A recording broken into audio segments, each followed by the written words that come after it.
नमस्कार, मैं हूं प्रीति रॉय और स्वागत है आपका स्वदेशवाणी में। रांची नगर निगम में मेयर और नगर आयुक्त के बीच का विवाद थमने का नाम नहीं ले रहा है। वहीं राज्य के कई नगर निगम में भी जनप्रतिनिधियों और अधिकारियों के बीच लगातार विवाद के मामले अक्सर सामने आने लगे हैं। इसको देखते हुए नगर विकास एवं आवास विभाग ने निकायों में जनप्रतिनिधियों, अधिकारियों के कार्य क्षेत्रों और अधिकार पर महाधिवक्ता से मंतव्य मांगा था और महाधिवक्ता की ओर से दिए गए मंतव्य पर रांची नगर निगम की मेयर आशा लकड़ा ने विरोध जताया है। देखिए ये रिपोर्ट। मेयर आशा लकड़ा ने राज्य सरकार के महाधिवक्ता का मंतव्य उनका अपना विचार है, यह कानून नहीं है जिसका अनुपालन करने के लिए मैं बाध्य हूँ। महाधिवक्ता ने झारखंड नगर पालिका अधिनियम 2011 पर जो मंतव्य दिए हैं वो सीधे तौर पर असंवैधानिक अधिकार और लोकतंत्र की हत्या है। मेरे लिए झारखंड नगर पालिका अधिनियम 2011 ही सर्वोपरि है। वही समीक्षा के सवाल पर उन्होंने कहा कि समीक्षा करने वाले और अधिकारियों को स्पष्टीकरण करने की तो यह मेरा संवैधानिक अधिकार है। नगर निकायों में मेयर को शोकेस की शोभा बढ़ाने के लिए आम जनता ने नहीं चुना है। शहर की आम जनता ने मुझे उन आवश्यकताओं को पूरा करने के लिए चयनित किया है जिन्हें उन्हें आवश्यकता है। यदि नगर आयुक्त को पत्राचार कर जवाब मांगना मेयर और नगर आयुक्त के बीच विवाद का कारण है तो मैं आने वाले समय में भी उनसे संबंधित विषयों पर जवाब मांगती रहूंगी। झारखंड नगर पालिका अधिनियम के तहत मुझे रांची नगर निगम से संबंधित कार्यों की मॉनिटरिंग करने का अधिकार है। केंद्र और राज्य सरकार की योजनाओं को समय पर पूरा कराने की मुझ पर भी जिम्मेदारी है। राज्य सरकार से आग्रह करती हूं कि झारखंड नगर पालिका अधिनियम 2011 के तहत दिए गए अधिकारों को गलत तरीके से परिभाषित कर मेयर को दिए गए संवैधानिक अधिकारों का हनन करने का प्रयास न करें। नगर पालिका अधिनियम के तहत नगर निकायों के जनप्रतिनिधियों को दिए गए संवैधानिक अधिकार का सम्मान करें। रांची नगर निगम के मेयर के बिना परमिशन के, और जहां परमिशन की जरूरी है, क्योंकि आपने सीधा सीधा एलिगेशन लगाया कि करोड़ों रुपए का भुगतान किया जा रहा है, तो किन प्रोजेक्ट्स में ये अभी भुगतान नहीं कर पाए हैं बिना अनुमति का देखिए, झारखंड नगर पालिका परिषद है। मैंने इसलिए पूरा धारा आपको पढ़ के सुना दिया कि झारखंड धारा 74 के तहत महापौर और नगर निगम परिषद और अस्थायी समिति का बैठक आहूत करने का एवं समय निर्धारित करने का अधिकार महापौर को है। नहीं, आप सुन लीजिए पूरा, तब विषय आएगा, नहीं तो कहाँ से हम विषय लाएंगे। इसलिए धारा 75 की बात है कि बैठक का सूचना करना और पूरा विषय। आप अगर करोड़ों की योजना लेकर के आते हैं तो झारखंड नगर पालिका अधिनियम के तहत महापौर अध्यक्ष होने के नाते एजेंडा तैयार करना और एजेंडा को पास कराना हमारे जनप्रतिनिधियों का काम है। और हमारा परिषद बैठक यानी काउंसिल का मीटिंग में हम लाते हैं, तभी उसको पास करते हैं, क्योंकि एक अधिकार दिया गया है आयुक्त कितना खर्च कर पाएंगे, और बाकी जो भी खर्च होंगे और नगर परिषद का बैठक में ही, निगम परिषद का बैठक में ही ला करके उनको पास किया जाता है। तो ये बताना कि कहीं ना कहीं यहाँ कोई अधिकार ही नहीं है। इसलिए जो भी काम बिना पूछे, बिना काउंसिल को जानकारी दिए आपने कर दिया, उस काम का भुगतान कैसे करेंगे। इसलिए जनता को गुमराह करने के लिए महाधिवक्ता का अपना जो विचार आया है वो पूरा नगर निगम कानून को ही तोड़ दिया और कह दिया कि जनप्रतिनिधियों का कोई कारण नहीं है। इसलिए हमने कहा कि हम 100 पीस नहीं है या 100 केस ये नहीं है जहाँ मुझे चैम्बर दिया गया है अपना 100 केस में बैठने के लिए। मैं काम कर रही हूँ, जनता ने चुनता है जनप्रतिनिधि को। विधायिका इसलिए होती है कि काम जहाँ नहीं होता है कार्यपालिका और विधायिका को समन्वय बना के काम करने के लिए। मैं आपको बताऊं आपका क्वेश्चन का, आपने कहा कि कैसे होगा भुगतान। भुगतान इसलिए नहीं होगा क्योंकि समीक्षा बैठक में आएंगे और सारा विषय होगा, और जब वो विषय आएगा, और हमारा अभी 13 तारीख को परिषद का मीटिंग होना तय है, अगर उस मीटिंग में सारा एजेंडा आता कि क्या क्या काम हुई और कौन कौन सा एजेंडा को पारित करना है, तो ये सारा विषय यही आकर के अटकता है, जिसमें उन्होंने कह दिया है। तो ये कहीं ना कहीं भ्रष्टाचार को ही इंगित कर रहा है और जनप्रतिनिधियों को पंगु बनाने का साजिश है। आपको नहीं लगता है कि बिना काउंसिल की मीटिंग 1/5 भाग के लिखित आग्रह पर भी महापौर ही बैठक आहूत करेगी?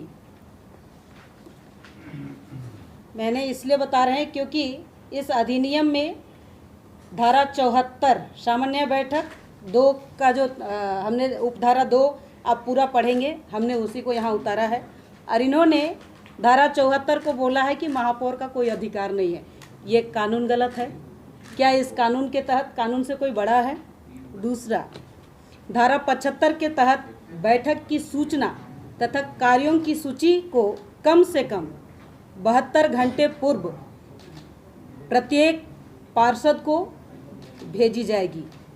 साथ ही कार्यसूची से अलग कोई कार्य बैठक में नहीं लाया जाएगा और ना ही निष्पादित किया जाएगा। अब इन्होंने कहा है कि मेयर को ताकत ही नहीं है कुछ काम करने का, तो ये धारा 75 में हमें जो ताकत है उस ताकत को ना कोई तोड़ सकता है ना हटा सकता है। बैठक सूची तथा कार्यों की सूची, इसमें पूरा आप पढ़िएगा। झारखंड नगर पालिका अधिनियम का बुक में बार बार दिखा रही हूँ, क्योंकि यही सरकार ने सब मिल करके कानून को विधानसभा में पारित करते हुए झारखंड नगर पालिका 2011 पारित हुआ है और इसी के तहत हम सब चलते हैं। मैं और आगे आपको बताना चाहती हूँ, धारा 76 के तहत आपाती बैठक यानी कि इमरजेंट मीटिंग, किसी विषय को लेकर के अगर इमरजेंट मीटिंग भी करना होगा तो वो भी महापौर ही करेगी। मैं आपको पढ़ के सुनाती हूँ। धारा 76 के तहत आपातकालीन बैठक और एजेंडा तय करने का अधिकार भी महापौर को ही दिया गया है। इमरजेंट मीटिंग अंग्रेजी में मिलेगा, यहाँ लिखा है आपाती बैठक, इसमें भी पूरा आप पढ़िएगा तो मेयर को ही ये ताकत दिया गया है। धारा 77 की बात करते हैं।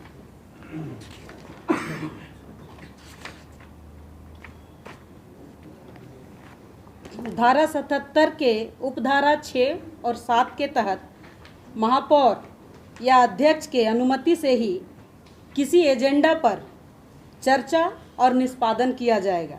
साथ ही महापौर या अध्यक्ष के द्वारा ही यह घोषणा किया जाएगा कि एजेंडा पारित हुआ या एजेंडा गिर गया।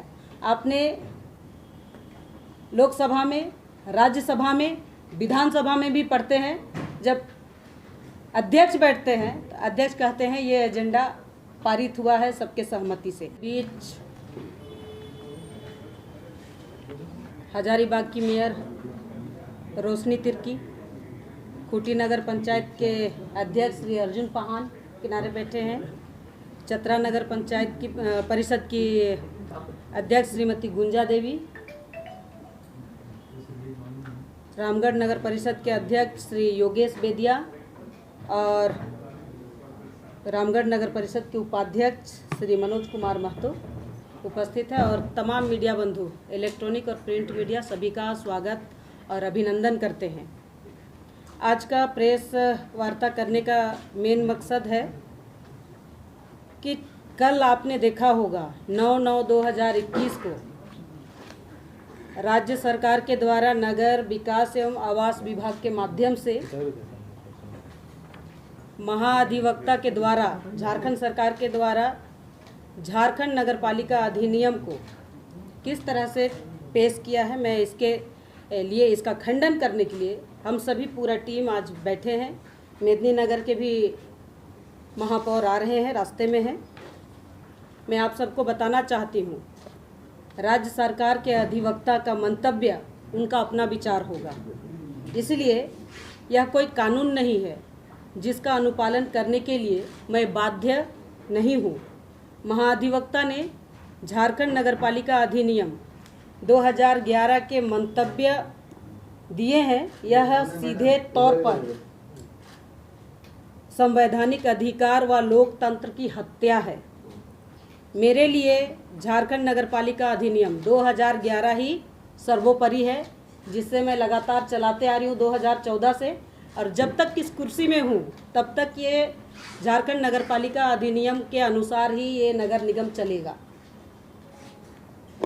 मैं आपको बताना चाहती हूँ जिस तरह से झारखंड के महाधिवक्ता ने मंतव्य दिए हैं, इसमें आप देखिएगा तो ये कहीं ना कहीं लगता है वो अपना मंतव्य यानी पूरी तरह से इस कानून को बदल दिए हैं। क्या एक महाधिवक्ता को कानून बदलने का अधिकार है? मंतव्य देना मतलब कानून के तहत मंतव्य देना, ना कि अधिकार को बदल देना। मैं आपको बताती हूँ, उन्होंने धारा 74, धारा 75, धारा 76 और धारा 77 को इंगित करते हुए पूरी तरह से तोड़ दिए हैं और कह दिए हैं कि महापौर को कोई ताकत नहीं है। मैं आपको बताना चाहती हूँ कि धारा 75 के तहत महापौर को निगम परिषद और अस्थायी समिति की बैठक आहूत करने तिथि व समय, धारा 77 के 7 उपधारा हैं, इन सभी में ये निहित है। झारखंड नगर पालिका अधिनियम 2011 धारा 78 कहता है कि वो कहते हैं कि बैठक करने का अधिकार मेयर को नहीं है, बैठक करने का कोई ताकत मेयर को नहीं है। मैं इतना कहना चाहती हूँ, इसमें स्पष्ट लिखा है झारखंड नगर पालिका अधिनियम में कि धारा 78 में नगर पालिका की प्रत्येक बैठक की अध्यक्षता महापौर ही करेगी। नगर पालिका की बैठक की पीठासीन पदाधिकारी माने महापौर या नगर पंचायत में अध्यक्ष, और इसीलिए इसमें कहा है कि महापौर का अध्यक्ष नगर पालिका की प्रत्येक बैठक की अध्यक्षता करेगी। ये झारखंड नगर पालिका अधिनियम है, ना कि झारखंड सरकार का महाधिवक्ता का अपना मंतव्य। मैं धारा 87 की बात करती हूँ। धारा 87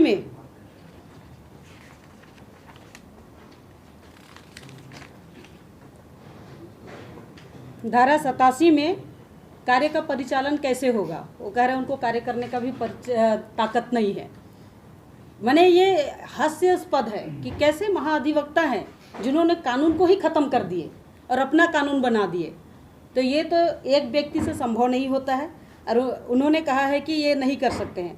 और धारा 78 में कार्यवृत्त का परिचालन एवं निरीक्षण, अब इसमें कहता है धारा 78 के तहत कार्यवृत्त एवं परिचालन एवं निरीक्षण महापौर के हस्ताक्षर करने के पश्चात राज्य सरकार एवं सभी पार्षदों को 7 दिनों के अंदर में परिचारित किया जाएगा।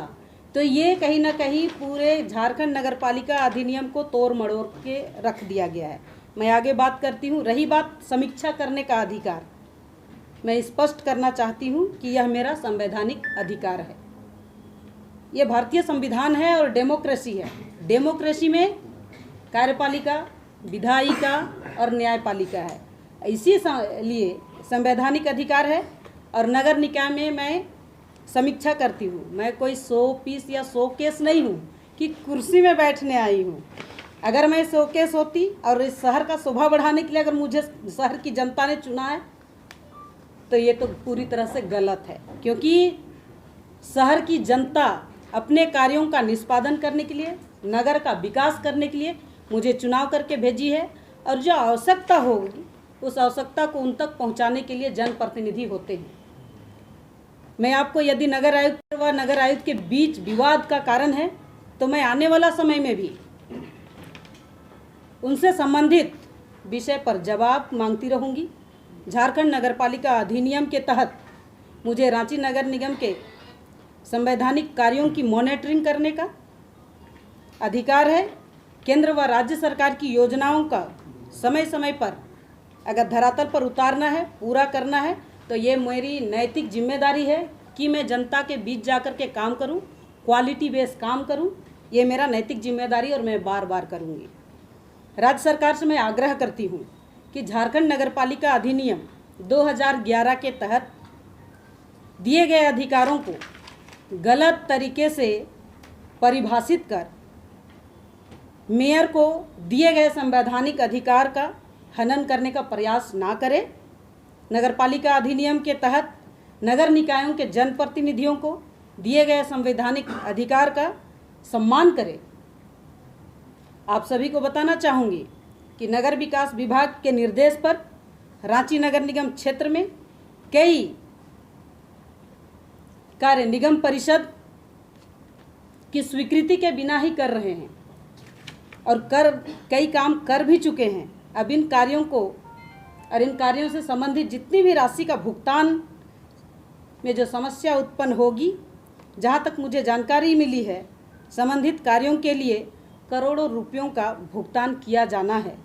इससे यह स्पष्ट है कि निगम परिषद को पंगु बनाकर भ्रष्टाचार का खेल खेलने की तैयारी की जा रही है। मेयर होने के नाते मैं अपनी हक व अधिकार के लिए माननीय हाईकोर्ट का शरण में जाऊंगी। सोमवार को इस मामले को लेकर के हम सभी, आज हम लोग इतने लोग उपस्थित हैं, लेकिन पूरे झारखंड के अध्यक्ष और उपाध्यक्ष सभी उपस्थित हो रहे हैं और हम याचिका दायर करेंगे। बाकी आप सवाल पूछ सकते हैं।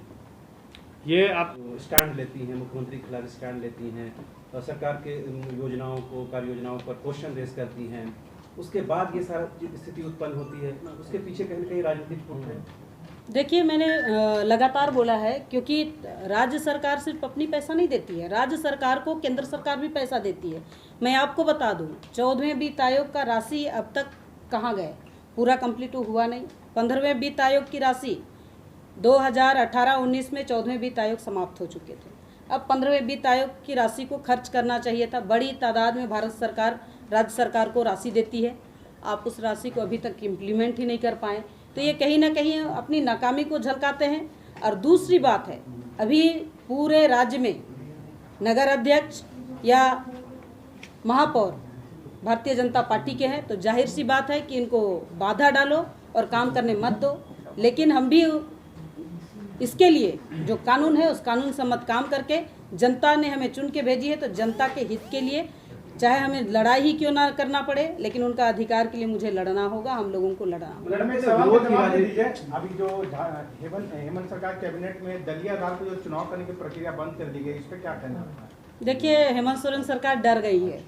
सबको पता है कि नगर निकाय का जब चुनाव होगा तो कहीं ना कहीं दलीय आधार पर होगी तो भाजपा ही जीतेगी। अब मैं आपको बताने चाहता हूँ, बालाघाट के दलीय आधार पर ना चुनाव करके ऐसे चुनाव करा रहे हैं। महापौर का चुनाव डायरेक्ट होगा। उप महापौर चुनाव करने के लिए आप एक पार्षद चुनेंगे और उनको उप महापौर, तो कहीं ना कहीं खरीद फरोश करना पड़ेगा। जब खरीद फरोश करके महापौर बनेंगे तो भ्रष्टाचार ही दिखाई देता है। मैडम, ये आरोप जो लगा रहे हैं, 2018 के पहले तो नियम नहीं था, उस समय तो बीजेपी की सरकार थी। जो आप अभी आरोप लगा रहे हैं कि हेमंत सरकार डर गई है, तो उस समय तो 2018 आपको याद होगा, पूरे समय भाजपा का ही लोग जीता है, चाहे वो किसी भी समय रहा होगा। 2008 में भले रांची में नहीं थे, लेकिन कहीं ना कहीं 2014 के बाद में लगातार सभी जगह देखिए भारतीय जनता पार्टी का ही अध्यक्ष और उपाध्यक्ष जीते हैं। आपको नहीं लगता कि अभी जितने भी पंचायत के मुखिया हैं उनको 6 महीना के लिए एक्सटेंशन दिया गया, लेकिन महापौरों को एक्सटेंशन नहीं दिया गया? तो ये कहीं ना कहीं राजनीतिक दुर्भावना से ग्रस्त होने के नाते ये निर्णय लिया गया है। तो मेयर आशा लाखला को क्या राजनीतिक तौर पर विरोध की एक मेयर होने के नाते मुख्यमंत्री हेमंत सोरेन जी से कहना चाहूँगी कि अभी जो है सारे नगर निगम ये वाला मतलब सरकार के इशारे पर जो है नगर आयुक्त को अधिकार दिया गया है कि वो मेयर और नगर अध्यक्ष को कुछ भी जानकारी नहीं देना। अभी मैं हजारीबाग की बात बताती हूँ। जब बैठक से जुड़े जो भी दस्तावेज होते हैं उसकी मांग की जाती है, तो नगर आयुक्त के द्वारा ये बोला जाता है कि महापौर को फाइल देखने का अधिकार नहीं है। तो मैं पूछती हूँ मुख्यमंत्री हेमंत सोरेन जी से कि वो भी एक चुने हुए जनप्रतिनिधि हैं, तो फिर वो क्यों किसी भी विभाग की समीक्षा करते हैं, बैठक लेते हैं, और हम महापौर और अध्यक्ष को मना किया जाता है? तो कहीं ना कहीं ये राजनीतिक दुर्भावना से ग्रस्त होकर काम किया जा रहा है, और अपनी नाकामी को छिपाने के लिए ये जो सारे उलटफेर किए जा रहे हैं वो करवाए जा रहे हैं और किए जा रहे हैं। अगर आप इस चैनल पर नए हैं तो हमारे चैनल को लाइक, शेयर एंड सब्सक्राइब जरूर करें ताकि आने वाली देश विदेश की खबरें आपको मिलती रहे। स्वदेश वाणी।